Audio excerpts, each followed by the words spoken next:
Iniimbestigahan ng Philippine Coast Guard ang namataang tila pundasyon ng istruktura sa ilalim ng tubig sa Baho de Masinloc. May inilatag pa ang China na harang sa entrada ng bahura para wala umanong makapasok na barko. Nakatutok si Chino Gaston.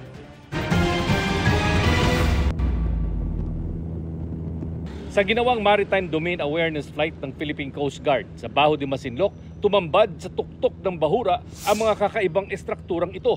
Dalawang kumpol na parabang pundasyon o biga na nasa ilalim pa ng tubig. Hindi masabi ng PCG kung ano at kung sino ang naglagay nito.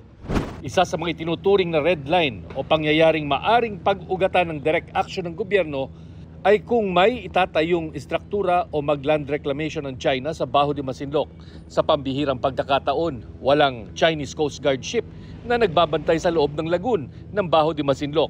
Mula 2012, halos hindi nawawala ng CCG vessel sa lagoon, kaya itinuturing itong occupation ng China sa bahura. Dahil sa pananatili ng China sa lagoon, hindi makasilong ang mga mangingisdang Pilipino doon tuwing masama ang panahon.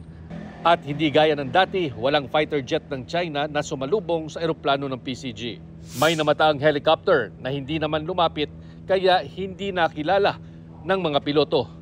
Pero may Chinese Navy warship na nagpukol ng radio challenge.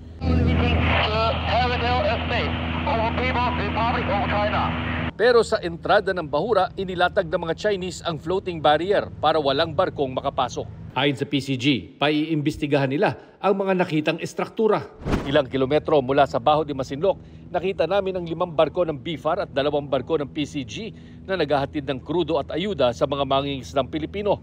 Naroon din ang fish carrier ng BFAR na MV Mamalakaya kung saan ikinakarga ang mga huling isda ng mga mangingisda sa Baho de Masinloc.